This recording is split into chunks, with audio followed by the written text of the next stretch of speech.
Hello friends, welcome to Bhanu Saraswathi Adisal. வாங்க நம்ம இன்றைக்கி பச்சை சுண்டைக்காய் குழம்பு எப்படி பண்ணுறதுன்னு பார்க்கலாம். சுண்டைக்காவை எடுத்து க்ளீன் பண்ணி வச்சுக்கலாம். புளி ஒரு எலுமிச்சம் பழம் சைஸ் ஊற வச்சுருக்கேன். தக்காளி 4 தக்காளி கட் பண்ணி வச்சுருக்கிறேன். சின்ன வெங்காயம் ஒரு 100 கிராம்ஸ்குள்ளே நம்ம நறுக்கி வச்சுக்கலாம். கருவேப்பிலை, பூண்டு கொஞ்சம் நறுக்கி வச்சுக்கலாம். நான் இன்றைக்கி மண்பானையில் செய்ய போகிறேன், மண் சட்டியில்.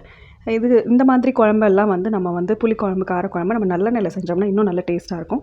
நான் ஒரு 5-6 ஸ்பூன் நல்லெண்ணெய் நான் ஊற்றிட்டு கொஞ்சம் எண்ணெய் தேவைப்படும் நம்ம இந்த குழம்புக்கு.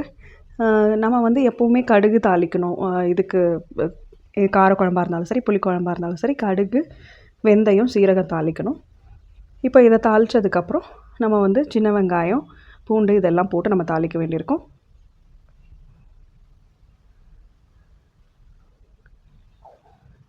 கடுகு பொரிஞ்சு வந்ததும் வெந்தயம் போட்டிருக்கிறேன். கொஞ்சமாக பெருங்காயம் தாளிச்சிக்கலாம்.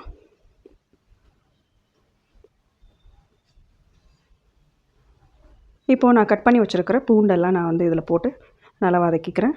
அதோட சின்ன வெங்காயமும் கருவேப்பிலையும் சேர்த்து நல்லா வதக்கிக்கலாம்.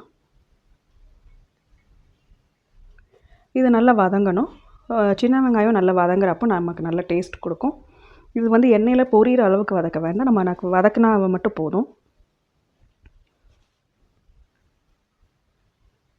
சின்ன வெங்காயத்தோட டேஸ்ட் நம்மளுக்கு எப்போவுமே காரக்குழம்பு, புளிக்குழம்புக்கெல்லாம் ரொம்ப நல்லாயிருக்கும். பெரிய வெங்காயம் போடக்கூடாது.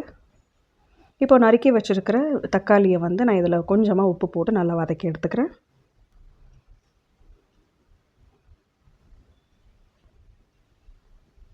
தக்காளி நல்லா இதோட சேர்த்து நல்லா மைய வதங்கி வரணும். நம்ம தக்காளி எந்த அளவுக்கு வதக்குறோமோ அந்தளவுக்கு நம்மளுக்கு குழம்பு நல்லாயிருக்கும். ஆக்சுவலாக டேஸ்ட் புளிப்பு தன்மை கொடுக்காமல் இருக்கும். நம்ம இதில் புளியும் வேறு சேர்க்க போகிறோம். தக்காளி அதே வாய்க்கு தென்படும். அதனால் நம்ம அதுக்கு தகுந்த மாதிரி நல்லா வதக்கி விட்டுறணும்.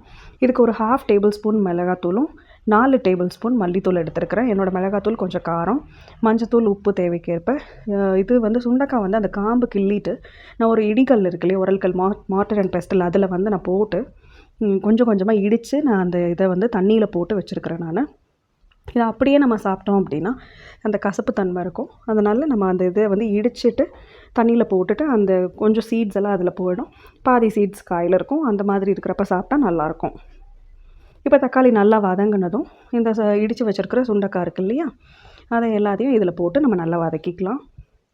எண்ணெயில் சுண்டைக்காய் நல்லா வதங்க உங்களுக்கு நல்ல டேஸ்ட் இருக்கும். நம்ம இந்த மாதிரி காரக்குழம்பு, புளிக்குழம்பெல்லாம் முன்னாடி நாள் நைட்டு வச்சிட்டோம் அப்படின்னா அடுத்த நாள் லஞ்சுக்கு நல்ல டேஸ்ட் இறங்கியிருக்கும். இந்த மாதிரி நான் செஞ்சு வச்சு அடுத்த நாள் லஞ்சுக்கு சாப்பிட்டேன். சூப்பராக இருந்தது. ஆக்சுவலாக நீங்களும் செஞ்சு பாருங்கள். இதோடவே இப்போ நம்ம உப்பும் கொஞ்சமாக மஞ்சத்தூளும் சேர்த்து நல்லா வதக்கிக்கலாம்.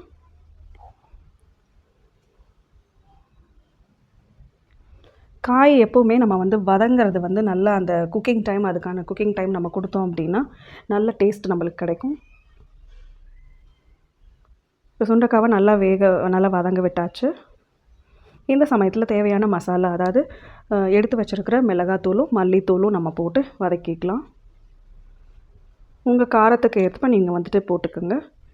எனக்கு கொஞ்சம் அந்த ஒரு கெட்டித்தன்மையோடு வேணும் அப்படின்றனால நம்ம மல்லித்தூள் கொஞ்சம் ஜாஸ்தி ஆட் பண்ணியிருக்கிறேன். இந்த அளவுக்கு ஆட் பண்ணால் தான் எனக்கு குழம்புக்கு பக்குவம் கரெக்டாக இருக்கும்.